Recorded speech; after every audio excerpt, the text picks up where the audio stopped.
Welcome back to my YouTube channel, everybody. My guest today is Mr. Brad Ruszala, who's a communication consultant for the government of the Mariana Islands. And today with him, we'll talk about the island of Saipan, which is a very peculiar place in the Pacific Ocean. It's a territory of the United States, but it's so close to Asia that its culture is actually influenced by Asia and its peculiar position. Thanks for joining me today, Brad. Thanks for your time. Thank you.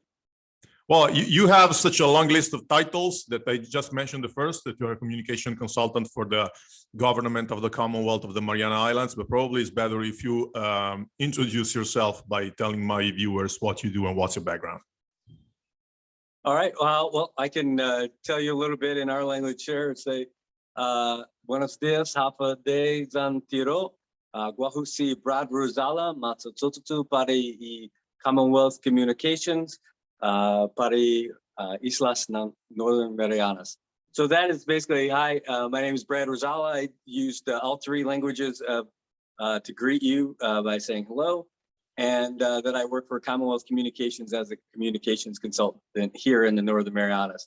This is my 20th year living out here as an expat from New York. And I've been lucky enough to, first of all, be out here for all that time and get to know people on these different positions I've had through reporting out here, working for the utilities as the communications officer, working for the news, and working for the Department of Defense, and now enjoying it as a sole proprietor for my company. Okay, so let's start from the very basics. How would you describe the island of Saipan, generally speaking, in your own words?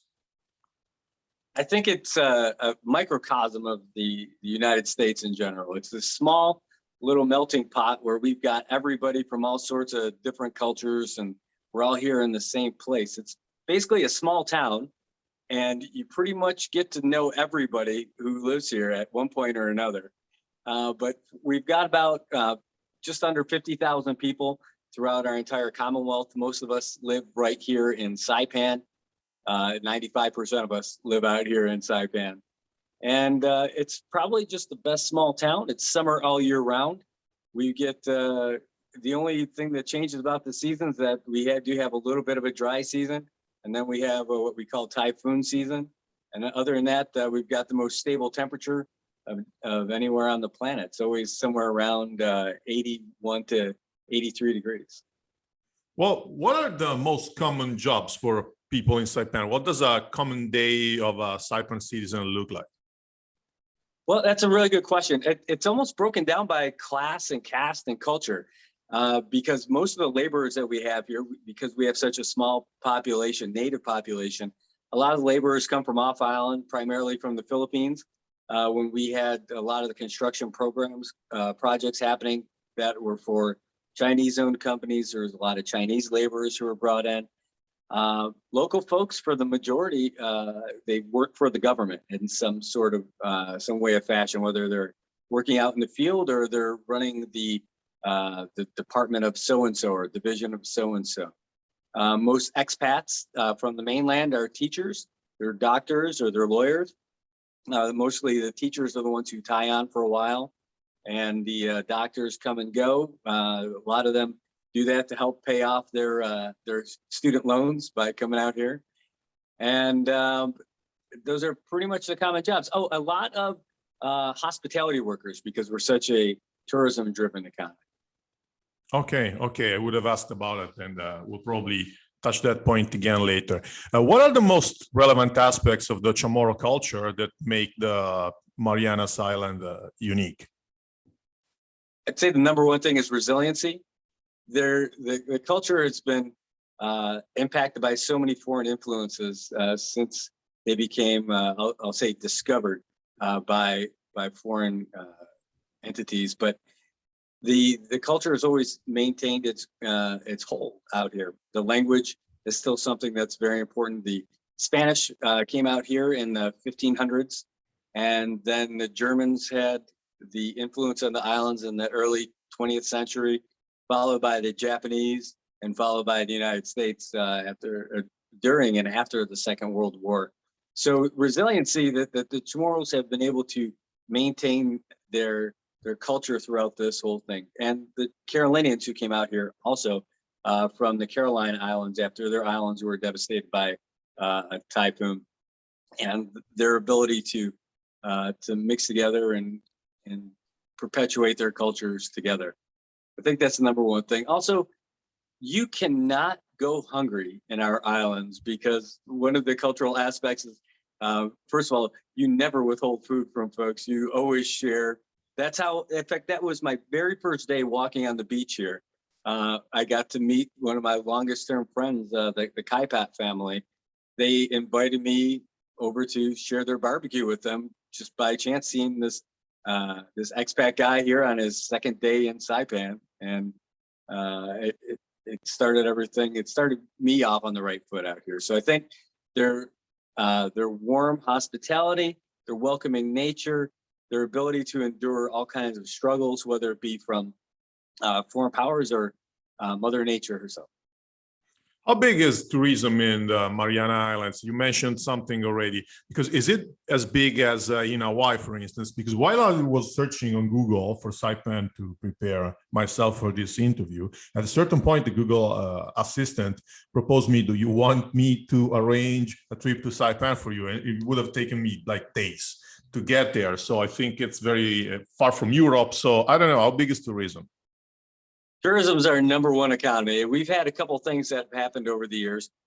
There were other economic drivers, the former garment industry, but tourism is our number one economic driver. And that's changed quite a bit over the last 20 or 30 years, where it was primarily the Japanese in the 80s and 90s.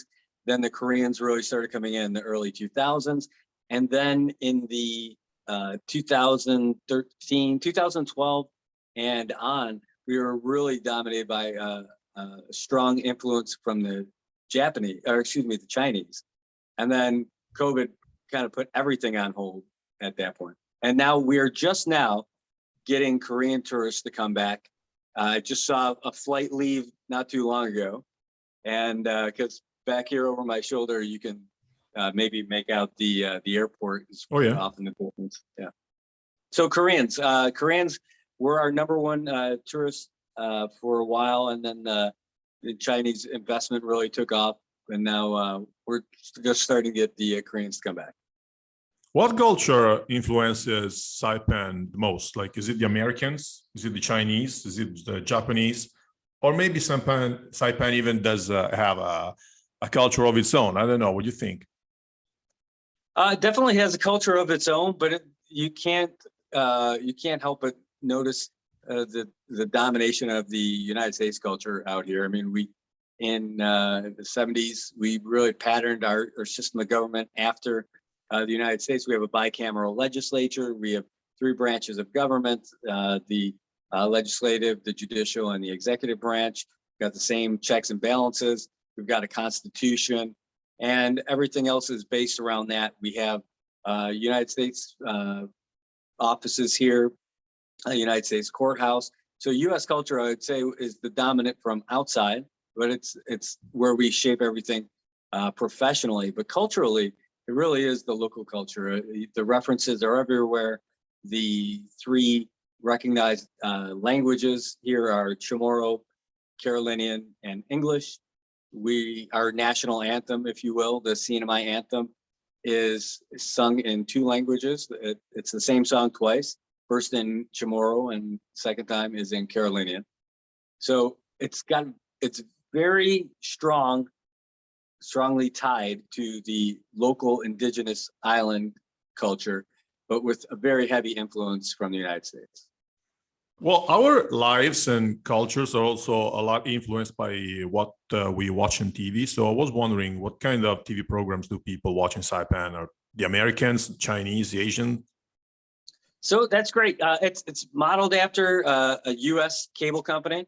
That's what we've got out here. But there are foreign channels that come on too.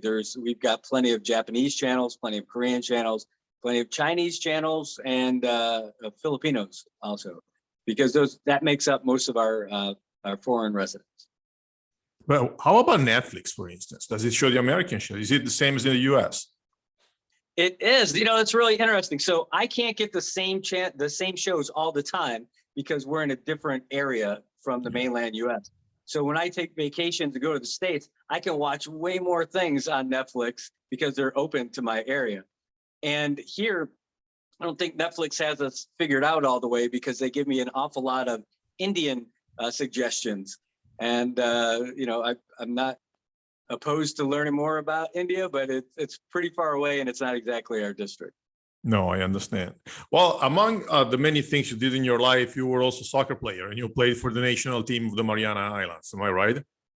That's correct. Yes. How big is sports in Saipan? What's its role in the society? Or what are the most common sports?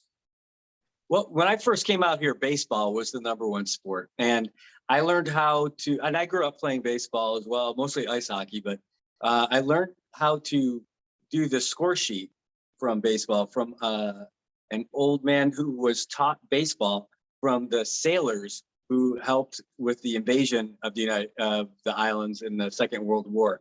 And so that really made baseball the biggest thing. But starting in 2006, the national football program started, and we got it kicked off, and now it's the biggest sport, hands down. More people play soccer here than any other sport, but it's really well organized. We started off as individual members, and we got acceptance into the East Asian Football Federation, and then provisional members of Asian Football Confederation, and we're on our way to becoming FIFA members, which is not something that happens all the time because it seems like everybody's already got their program. But because we're a new program, they're really great with helping us out. And probably because that also means there's another vote on the way for all the FIFA voting. So if they take good care of us, they would think that we would do well for them. So we have a spectacular training complex now. We're about to expand to our second full-size pitch, and another second training pitch as well. So that's it. Traditionally, we're really strong with basketball, track and field, athletics. That is a really big thing out here. Swimming, our swimming program is our most award-winning sport of anything that we've had. But since the pool and the ownership of the pool was in question, the only Olympic-sized pool we've had, all of our swimming programs have been relegated to either the hotel pools or to the lagoon that we have. Wow. Well, you also have been a journalist back a few years ago, right?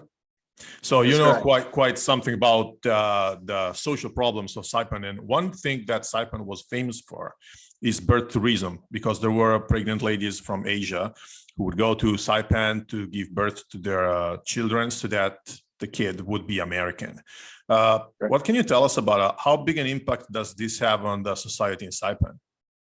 Well, I think it was a bigger deal before the pandemic, for sure, because not having people flying in definitely from China certainly cut that off.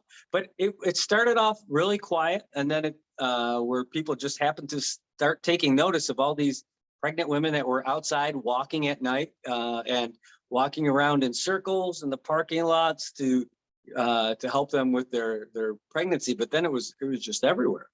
And the questions started coming like, where is this happening? And then our births became the Chinese birth tourism all of a sudden became the #1 births that we started having out here. And then federal authorities started looking into it after getting multiple complaints.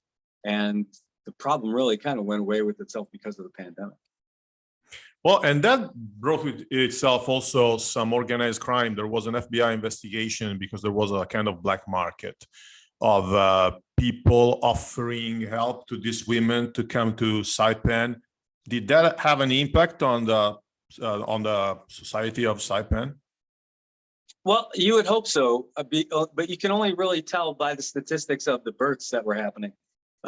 Really, what happens is the Chinese tourism for birth or for recreational stuff, they're all like stovepipe business models. They all operate within their own small community. They don't diversify. The only thing that they ended up doing was getting the healthcare practitioners and focusing on them. So going to your regular clinic, you would wait in line for quite a while because there's all those folks who are waiting in line for their prenatal appointments. And now that's just not happening. So the real pressures on our community from the birth tourism just don't exist now because there aren't any Chinese tourists coming in. Okay, and it was also pretty impossible to stop because the border officials are not allowed to ask a lady if she's pregnant or not. Therefore, that's correct. It was wishful thinking from the government probably to be able to stop the phenomenon. Well, talking about the federal central government in Washington, D.C., what do you think Washington should do to help the Mariana Islands more? Or is there any specific problem they should tackle? Well, I think the biggest scourge really is starting to come back again is crystal methamphetamines. Wow. Meth, they call ice, right?